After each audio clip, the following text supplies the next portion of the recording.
আসসালামু আলাইকুম। ডক্টর ইউনূস এবং তারেক রহমান মিটিং করতেছে। সারা জাতি বাংলাদেশের যত লোক দেখতেছেন এখানে অপেক্ষা করতেছে কি হতে যাচ্ছে সেই মিটিংয়ে।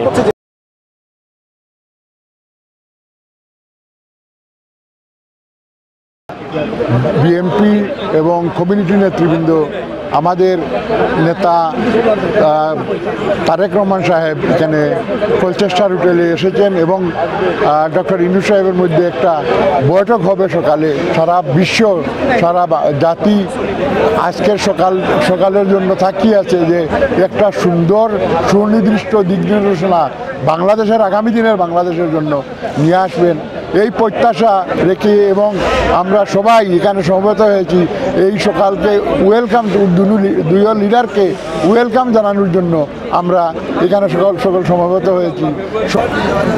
বিসমিল্লাহির রহমানির রহিম। সম্মানিত ভিউয়ার্স, এই মুহূর্তে ক্যামেরার অপ্রান্তে যারাই আমাদেরকে দেখছেন, আপনারা জানেন আজকে লন্ডনে বাংলাদেশ সরকারের প্রধান উপদেষ্টা ডক্টর ইউনূস সাহেব এবং বাংলাদেশ জাতীয়তাবাদী দলের ভারপ্রাপ্ত চেয়ারম্যান জনাব তারেক রহমান সাহেবের মধ্যকার যে মিটিং চলছে, আজকে আমরা লন্ডনের সেন্ট্রাল লন্ডন ডরচেস্টার হোটেলে পার্কলেন এরিয়াতে আমরা অবস্থান করছি। আপনারা জানেন আমাদের ভারপ্রাপ্ত চেয়ারম্যান জনাব তারেক রহমান সাহেব যেখানে, বাংলাদেশ জাতীয়তাবাদী দলের নেতৃবৃন্দ সেখানে। আজকে আমরা এখানে এসেছি জাতীয়তাবাদী দলের ভারপ্রাপ্ত চেয়ারম্যান এবং বাংলাদেশ সরকারের প্রধান উপদেষ্টা ডক্টর ইউনূস সাহেবকে স্বাগত জানানোর জন্য। আপনারা জানেন এই মুহূর্তে লন্ডন টাইম 10:11 বাজে, মিটিং চলছে। এই মিটিংয়ে সুন্দর একটা খবর জাতির জন্য আসবে, যে জাতি গত 17 বছর বাংলাদেশে অবৈধ ফ্যাসিস্ট সরকারের হাতে নির্যাতিত, গুম, খুন, হত্যা এবং লক্ষ লক্ষ মানুষ কারা নির্যাতিত, কোটি কোটি মানুষ গণতন্ত্রবিহীন বাংলাদেশে অবস্থান করছিল। সেই বাংলাদেশকে 5 অগাস্ট ছাত্র জনতার অভ্যুত্থানে বাংলাদেশের আপম জনগণ, জনসাধারণ রাস্তায় নেমে এসেছিল বলে হাজার হাজার মানুষের প্রাণের বিনিময়ে আমরা বাংলাদেশকে আবার ফিরে পেয়েছি। ডক্টর ইউনূস সাহেব দেশকে এই মুহূর্তে পরিচালনা করছেন। উনার কাছে আমরা বাংলাদেশ জাতীয়তাবাদী দলের পক্ষ থেকে দাবি যেন একটা সুন্দর নির্বাচন, যে নির্বাচনের মধ্য দিয়ে গণতন্ত্র পুনরুদ্ধার হবে। আপনারা জানেন, আমি যদিও একটু পিছনে যাচ্ছি, এই গণতন্ত্রের প্রবক্তা যিনি গণতন্ত্র পুনরুদ্ধার করেছিলেন, গণতন্ত্রের প্রবক্তা শহীদ রাষ্ট্রপতি জিয়াউর রহমানের হাতে গড়া দল বাংলাদেশ জাতীয়তাবাদী দল। বাংলাদেশ জাতীয়তাবাদী দলের আজকের নেতৃত্ব দিচ্ছেন যিনি, জনাব তারেক রহমান সাহেব। তারেক রহমান সাহেব চান বাংলাদেশের মানুষ সুখী থাকুক, একটি ভোট দেওয়ার অধিকার ফিরে পাক, এটাই উনার প্রথম দাবি। চেয়ারম্যান তারেক রহমান এবং ইন্টারিম গভর্নমেন্টের চিফ অ্যাডভাইজার প্রফেসর মোহাম্মদ ইউনূসের মধ্যে একটা সৌহার্দ্যপূর্ণ পরিবেশে মিটিং হয়। মিটিংটার ডিউরেশন ছিল প্রায় 1.5 ঘন্টা। মিটিংয়ের পরে একটা যৌথ বিবৃতি ওনারা দুইজন অ্যাপ্রুভ করেছেন, সেটা এখন রিড আউট করবেন আমাদের national security adviser doctor Khalilur Rahman. বিসমিল্লাহির রহমানির রহিম।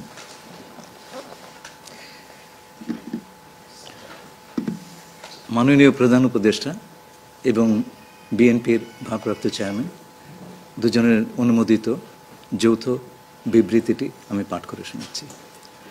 আজ বিএনপির ভারপ্রাপ্ত চেয়ারপারসন জনাব তারেক রহমান লন্ডনে সফররত প্রধান উপদেষ্টা প্রফেসর ডক্টর মোহাম্মদ ইউনূসের সাথে সাক্ষাৎ করেন। অত্যন্ত সৌহার্দ্যমূলক পরিবেশে তাদের বৈঠক অনুষ্ঠিত হয়। জনাব তারেক রহমান প্রধান উপদেষ্টার কাছে আগামী বছরের রমজানের আগে নির্বাচন আয়োজনের প্রস্তাব করেন। দলের চেয়ারপারসন বেগম খালেদা জিয়াও মনে করেন ওই সময় নির্বাচন অনুষ্ঠিত হলে ভালো হয়। প্রধান উপদেষ্টা বলেন যে তিনি আগামী বছর এপ্রিলের প্রথমার্ধের মধ্যে নির্বাচন অনুষ্ঠানের ঘোষণা দিয়েছেন। সকল প্রস্তুতি সম্পন্ন করা গেলে 2026 সালের রমজান শুরু হওয়ার আগের সপ্তাহেও নির্বাচন আয়োজন করা যেতে পারে। সেক্ষেত্রে সেই সময়ের মধ্যে সংস্কার ও বিচারের বিষয়ে পর্যাপ্ত অগ্রগতি অর্জন করা প্রয়োজন হবে।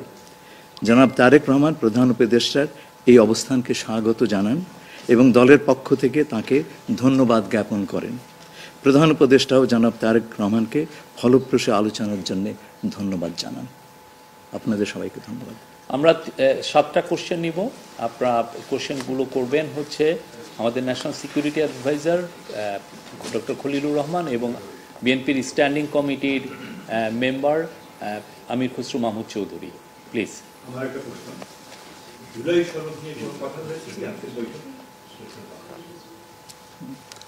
না, জুলাই সনদ নিয়ে তো অলরেডি আলোচনা চলছে দেশে, এবং এই ব্যাপারে আমাদের মধ্যে অলরেডি সিদ্ধান্ত আছে যে ঐক্যমতের ভিত্তিতে জুলাই সনদ হবে, এবং সংস্কারের ব্যাপারেও একই উত্তর আমাকে দিতে হয় যে ঐক্যমতের পরিপ্রেক্ষিতে আমরা সংস্কার এবং জুলাই সনদ দুটাই করব। সকলের ঐক্যমতের পরিপ্রেক্ষিতে সেটা সিদ্ধান্ত নেওয়া হবে, এবং এটা আমি নিশ্চিত এটা খুব কম সময়ের মধ্যে আমরা সেই সিদ্ধান্ত নিতে পারব।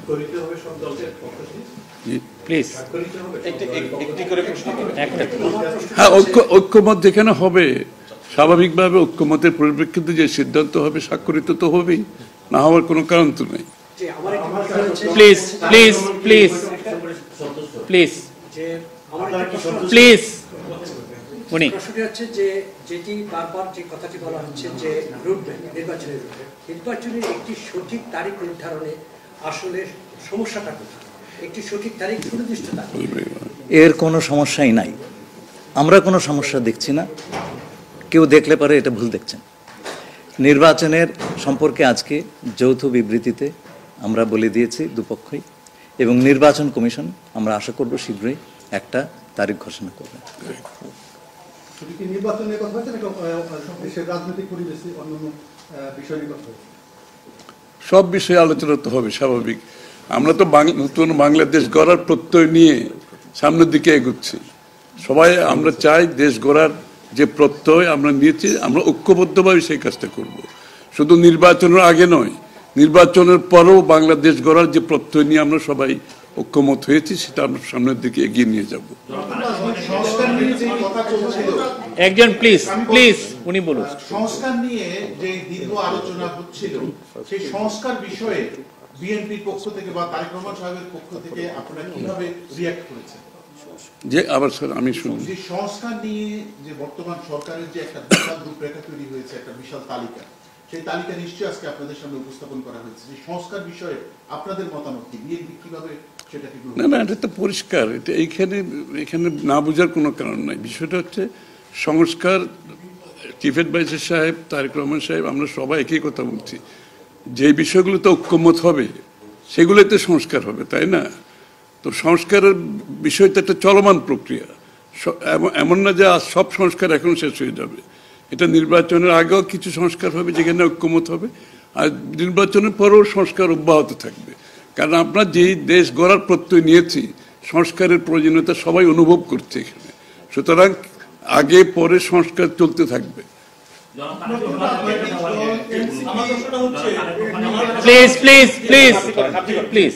আমার হচ্ছে তারেক রহমান দীর্ঘদিন ধরে এখানে অবস্থান করছেন এবং স্বরাষ্ট্র উপদেষ্টাও বলেছেন ওনার দেশে ফিরতে কোনো বাধা নেই। ওনার এই ব্যাপারে কোনো আলোচনা হয়েছে কিনা বা কবে দেশে ফিরতে পারবে? এই ব্যাপারে আলোচনার কোনো প্রয়োজনীয়তা আছে বলে আমরা মনে করি না। তারেক রহমান সাহেব যখনই ইচ্ছা উনি দেশে ফিরে যেতে পারবেন, সুতরাং এটা সিদ্ধান্ত উনি নেবেন সময় মতো। আমি একটা প্রশ্ন করতে চাই। আমার প্রশ্ন আছে যে শেখ হাসিনার যে এই যে হত্যাযজ্ঞ, সেই হত্যাযজ্ঞের যে বিচার প্রক্রিয়া, সেই বিচার প্রক্রিয়ার সাথেও কিন্তু একটা বিষয় জড়িত। তিনি বলেছেন যে তার সময় অর্থাৎ নির্বাচনের আগেই শেখ হাসিনার যে বিচার প্রক্রিয়া তিনি শেষ করতে চান এবং পরবর্তীতে তাকে ফিরিয়ে আনার ব্যাপারে তিনি সিদ্ধান্ত নেবেন। এই ব্যাপারে আলোচনা হয়েছে কিনা, এবং যদি সেটা হয়ে থাকে তাহলে সেটাও এই নির্বাচনের রূপরেখার সাথে এটা কোনো প্রভাব ফেলবে কিনা? যৌথ বিবৃতিতে এর উত্তর দেওয়া আছে। সংস্কার এবং বিচার দুই বিষয়ে পর্যাপ্ত অগ্রগতি কথা বলা হয়েছে, এবং আমরা মোটামুটি কনফিডেন্ট যে এই অগ্রগতি আমরা নির্বাচন আগেই দেখতে পাবো। সম্পন্ন করা যাবে। রাজনৈতিক দল এনসিপি নির্বাচন কমিশন সংস্কার ছাড়া নির্বাচনে যাবে না বলে ঘোষণা করেছে। এই বিষয়ে কোনো এই ব্যাপারে এখানে আলোচনার কোনো সুযোগ আছে বলে আমি মনে করি না। এটা স্যার বলেন কি হয়েছে? সকল দলের সম্মতিক্রমে নির্বাচনটা অনুষ্ঠিত হবে। আমরা সেরকমই চাচ্ছি। নির্বাচন কমিশন এই নির্বাচন কমিশনের অধীনে নতুন রাজনৈতিক দল নির্বাচনে যাবে না বলছে, এটা নিয়ে কোনো আলোচনা হচ্ছে? এটা ওনাদেরকে জিজ্ঞেস করেন। এটা যার প্রত্যেকটি দলের নিজস্ব মতামত আছে, তবে আমরা সকলকে নিয়ে নির্বাচনটা করতে চাচ্ছি। আচ্ছা, তাহলে কি আমরা বলতে পারি যে এপ্রিলে যে ঘোষিত যে নির্বাচনের রূপরেখা, তাহলে সেখান থেকে সরকার কিছুটা সরে আসতে চাচ্ছে বা আসবে? যৌথ ঘোষণায় এই বিষয়টি সুস্পষ্টই বলা আছে। আপনারা শুনেছেন, যদি সকল কাজ সময় মতো আমরা করতে পারি এবং বিচার ও সংস্কারের ব্যাপারে পর্যাপ্ত অগ্রগতি হয়, তাহলে নিশ্চয়ই সেটা করা যেতে পারে। এখানে আমি একটু অ্যাড করি যে ইয়ের সাথে, যে মিটিংটা প্রথমে আমাদের দুই সাইডের ডেলিগেশনের সাথে হয়েছে এবং পরবর্তীতে 1 to 1 ওনারা দুজনে দীর্ঘ সময় আলোচনা করেছেন। আপনারা কি সন্তুষ্ট? নিশ্চয়ই সন্তুষ্ট, নিশ্চয়ই সন্তুষ্ট। শুধু আমরা তো বলছি নির্বাচনের আগে নয়, নির্বাচনের পরও দেশ গড়ার ক্ষেত্রে আমরা সবাই একসাথে কাজ করতে হবে, নতুন বাংলাদেশ করতে হবে। আর সন্তুষ্ট না হলে তো যৌথ ঘোষণা আসবার কথা নয়। এখন যে বিচার প্রক্রিয়া চলছে বিগত সরকারের বিভিন্ন, আপনি একবার কোশ্চেন করেছেন প্লিজ। না আরেকটা লাস্ট কোশ্চেন নিব, লাস্ট একটা কোশ্চেন নিব। জি, জাতীয় ঐক্যমত্যের সরকার গঠনের বিষয়ে কোনো আলোচনা হয়েছে কি? না, এটা তো নির্বাচন পরবর্তী সিদ্ধান্ত, যারা নির্বাচিত হবে তাদের সিদ্ধান্ত। সুতরাং এখানে তো আলোচনা হওয়ার কিছু নাই। Thank you.